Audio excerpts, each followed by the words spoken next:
जो transfer policy है तत्काल हम लोग उसको स्थगित रखे हुए हैं, उसको पुनः विचार भी कर रहे हैं और आवश्यकता हुई तो हम लोग कुछ उसमें संशोधन भी करेंगे। जो नीति है उसमें आवश्यकता अनुसार हम लोग कुछ बदलाव भी कर सकते हैं। जो लोग नियुक्त होंगे और सरकारी सेवक होंगे वो लोग जहाँ पर हैं वहीं पर तत्काल रूप से अपना ज्वाइनिंग देंगे। कही है और मुद्दों पर बवाल कही हो रहा है, पर और सबसे बड़ा और सबसे करारा मुद्दा जो है वो है शिक्षक का मुद्दा। जी हाँ, शिक्षा का जो मुद्दा है उस पर कई तरीके के सवाल उठ रहे हैं और शिक्षकों की जो ट्रांसफरिंग का जो मुद्दा है उस पर बहुत बड़ा बवाल भी खड़ा हो चुका है। नमस्कार, मैं हूँ फलक सिंह और अब देखना शुरू कर चुके हैं आगाज एक्सप्रेस। और शिक्षक ट्रांसफर के मुद्दे को लेकर के आज शिक्षा मंत्री सुनील कुमार ने एक बैठक बैठाई और उस बैठक में उन्होंने प्रेस वार्ता में क्या कहा, पहले आइए सुनते हैं इस वीडियो में।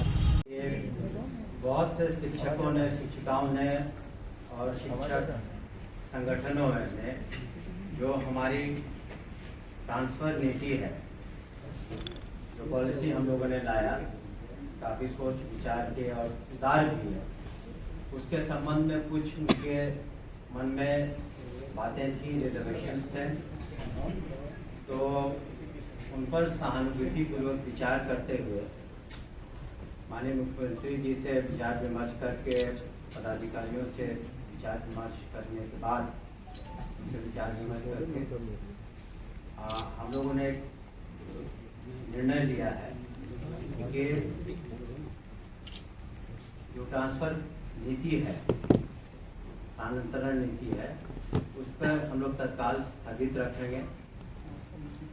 दूसरी चीज़, ये जो सारी सक्षमता परीक्षाएं हैं वो सब पूरी हो जाएंगी, तो 5 चांस दिए जा रहे हैं, तो उसके बाद कम से कम सभी को एक मौका मिलेगा। क्योंकि अभी करने से जो लोग सक्षमता परीक्षा दे रहे हैं या देने वाले हैं तो उनके साथ थोड़ा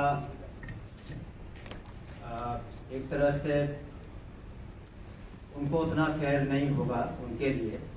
इसलिए हम लोगों ने सहानुभूतिपूर्वक सभी पहलुओं पर विचार करके सोचा है कि ये जो सक्षमताएं परीक्षाएं हो जाएंगी और जो नीति है उसमें आवश्यकता अनुसार हम लोग कुछ बदलाव भी कर सकते हैं। लेकिन जो प्रक्रिया है इम्तहान की वो चलेगी, सक्षमता परीक्षा की। दूसरे जो नियुक्ति है वो पूरे राज्य में 1,14,000 से ज़्यादा जो काउंसलिंग में बिल्कुल हर तरीके से सही पाए गए हैं, उनकी नियुक्ति भी कल होगी। लेकिन जो ट्रांसफ़र पॉलिसी है तत्काल हम लोग उसको स्थगित रखे हुए हैं, उसको पुनः विचार भी कर रहे हैं और आवश्यकता हुई तो हम लोग कुछ उसमें संशोधन भी करेंगे। लेकिन उसको जैसा कि पूर्व में हमने कहा है कि माननीय मुख्यमंत्री ने भी उसको सुधार रखने के निर्देश दिए हैं और हम लोग भी उसको सुधार रखेंगे और सोच विचार करने के बाद वो लोग फिर उसमें जो लोग नियुक्त होंगे और सरकारी सेवक होंगे वो लोग जहाँ पर हैं वहीं पर तत्काल रूप से अपना ज्वाइनिंग देंगे। उसके बाद एक साथ जो सभी शिक्षक अपना ऑप्शंस देंगे, जो हम लोग नया वेबसाइट हम लोग जो नया उसमें तरीके से उसको फिर लाएंगे और हमें उम्मीद है कि उसके बाद पूर्णतः अभी काफ़ी लोग संतुष्ट हैं, लेकिन और अधिक लोग संतुष्ट होंगे। लेकिन जो लोग को मौका शुरू में नहीं मिलता क्योंकि अभी उनको सक्षमता परीक्षा देनी बाकी है, तो उनके साथ भी हम लोग फेयर रहेंगे। तो इन्हीं कारणों से तत्काल रूप से हम लोगों ने उस पर स्थगित करने का विचार किया। ये तो कोर्ट ने आज स्थगन कुछ किया है। देखिए, जहाँ तक हमें पता है, हमने कोर्ट के ऑर्डर को नहीं पढ़ा है, लेकिन मुझे बताया गया कि वो उसने जो पिटिशनर्स थे उनको कुछ रिलीफ दी गई है, लेकिन पूरी तरह ट्रांसफ़र नीति पर या नियुक्ति पर इस तरह की कोई कोर्ट का आदेश नहीं है जो मुझे बताया गया। लेकिन पूर्णतः कोई रोक नहीं है किसी भी तरह की। उनको कुछ पिटिशनर्स को कुछ रिलीफ दिए गए हैं, तो उसको पढ़ के हम लोग जो कोर्ट का आदेश है जो हम लोग को जवाब देना होगा देंगे। लेकिन ये निर्णय तो हम लोगों ने कल से ही विचार किया था और सुबह ही इस पर हम लोगों ने निर्णय ले लिया था। सर यह नीति नहीं बनेगी कि एफपीसी जो बनी हुई है इसमें कुछ चेंजेस होगा? हमने कहा कि ज़्यादा संभावना जो नीति बनी है उसमें कुछ संशोधन आवश्यकता अनुसार जो मांगे विभिन्न संगठनों ने उठाई हैं या शिक्षकों ने या पुराने शिक्षकों ने नए शिक्षकों ने, तो निश्चित रूप से जो बातें थी कि जो असाध्य रोग हैं या महिलाएं हैं या फिर हस्बैंड वाइफ, तो वो सब बातें तो रहेंगी। इसके अतिरिक्त भी अगर कोई आवश्यकता हुई, हम लोग समझते हैं कि पठन पाठन में और कितनी सहूलियत शिक्षकों को हो सके, तो वो हम लोग देंगे। अनुमंडल को लेकर के जो पुरुष शिक्षक थे वो कहीं न कहीं नाराज थे, तो उस पर क्या असर रहेगा? वही हमने कहा ना, इन्हीं सब ले करके कुछ लोग मिले भी हमसे, पदाधिकारियों से भी मिले, तो हम लोगों ने ऐसा तो नहीं, हम लोगों ने तो जब इतना माननीय मुख्यमंत्री जी ने किया है शिक्षा विभाग के लिए, शिक्षकों के लिए इतनी नौकरियां दी जा रही हैं, उनकी बातों को भी हम लोग सुन रहे हैं और इसीलिए हम लोगों ने एक कह सकते हैं कि टेम्पररी तरीके से उस पर स्थगन लगाया है और उसमें जो आवश्यकता अनुसार हम लोग संशोधन भी करेंगे पूरी बातों को पढ़ करके, ताकि किसी तरह की कोई किसी को डिससैटिस्फैक्शन। कल नियुक्ति पत्र वितरण होगा क्या? जी, कल होगा। एक तो माननीय मुख्यमंत्री के कमलों द्वारा अधिवेशन भवन में होगा और दूसरा जिलों में होगा। मंत्री महोदय अभी 2 दिन से आ रहा है कि अगला बार भी शिक्षक बहाली में पेपर लीक हुआ था, देखिए जो एजेंसी इसको कर रही है, तो अगर किसी तरह की शिकायत मिलती है तो उसमें निश्चित रूप से उसमें इंक्वायरी होती है और अगर कोई दोषी होता है तो कार्रवाई होती है। अगली बार भी अगर कोई उसके जो जब भी पेपर लीक हुआ आनंद किशोर ही थे, आनंद किशोर पर कोई कार्रवाई आप लोग कर रहे हैं क्या?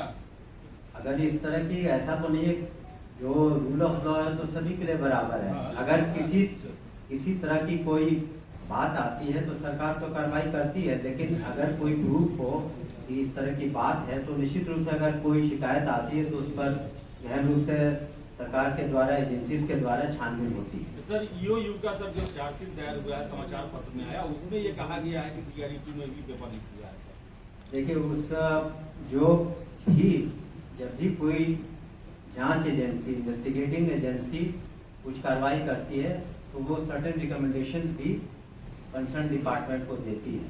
तो सर जांच करवाएंगे? जो अगर कोई रिकमेंडेशन उनके द्वारा आता, क्योंकि इन्वेस्टिगेशन करना डिपार्टमेंट का काम नहीं, उसके लिए स्पेशलाइज्ड एजेंसीज हैं। अगर उनके द्वारा कोई बातें लिखित में आती हैं तो डिपार्टमेंट उस पर कार्रवाई करे। मंत्री महोदय आपके विभाग में दिया हुआ है, सूचना आयोग से भी कंप्लेन हुआ कि गलत बहाली हुई है और वीडियो भी वहाँ से रिपोर्ट दिया जहानाबाद से कि गलत बहाली हुई है। देखिए, जो अगर कहीं पर निश्चित रूप से उसका अध्ययन करके जो उचित कार्रवाई होगी, आपको भी इसके बारे में हम बता रहे हैं। ट्रांसफर पॉलिसी कब तक मूर्त रूप ले लेगा? ट्रांसफर नीति का जहाँ तक प्रश्न है, हमने कहा ना, चूंकि कई संस्थाओं ने और ऑर्गेनाइजेशंस ने कुछ अपने बातों को रखा और कहा कि जो ये नीति है इसमें कुछ और चेंजेस की आवश्यकता है, कुछ उसमें व्यवहारिक कठिनाइयाँ हैं, कुछ बातें उनकी सही लगी हम लोगों की, इसलिए हम लोग पुनः उनसे विचार करके और पुनः इसको और लाएंगे सभी के सामने और ये निश्चित रूप से शिक्षकों के हित में। तो 3-4 अनुमंडल छोड़ना पड़ रहा था। नहीं, तो इसीलिए वो सब व्यवहारिक कठिनाइयाँ जो हमने कहा कि कई जिलों में 1 अनुमंडल है, तो कुछ व्यवहारिक कठिनाइयाँ उन सबको हम लोग दूर करेंगे। बाकियों को भी मौका मिलना चाहिए उतना ही जितना पहली बार पास किए हैं, क्योंकि सभी तो एक ही तरह के सक्षमता टेस्ट पास कर रहे हैं, सभी नियोजित शिक्षक थे और अब विशिष्ट शिक्षक होंगे। सर एक सवाल है सर यहाँ पर कि यदि 5 बार क्षमता परीक्षा है वो हो जाती है, ऐसे शिक्षक नियोजित शिक्षक हैं वो फॉर्म नहीं भरते हैं, तो उनके साथ क्या कीजिएगा? देखिए, उसके लिए जो जिन लोगों ने इम्तहान दिया ही नहीं या देंगे नहीं, 2 तरह की बात है। जो जांच पड़ताल में जिनके सर्टिफिकेट्स वगैरह सही नहीं पाएंगे तो उसमें विधि सम्मत कार्रवाई होगी।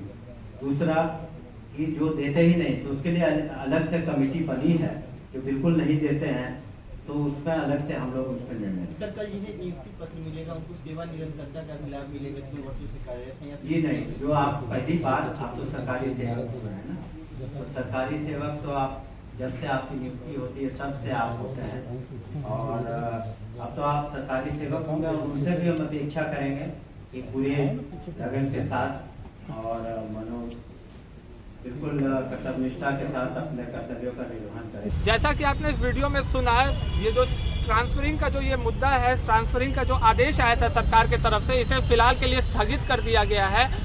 हालांकि ये टेम्परेरी स्थगित माना जा रहा है। शिक्षा मंत्री ने स्पष्ट किया है कि ये एक टेम्परेरी स्थगित है, इसमें कुछ ना कुछ बदलाव लाए जाएंगे और फिर से नए नियमों के साथ इसे फिर लागू किया जाए। साथ ही में नियुक्ति पत्र सक्षमता परीक्षा पास किए हुए लोगों को कल से बिहार में बंटना शुरू होने वाला है। तब तक के लिए जुड़े रहे हमारे साथ, देखते रहे आगाज एक्सप्रेस। धन्यवाद।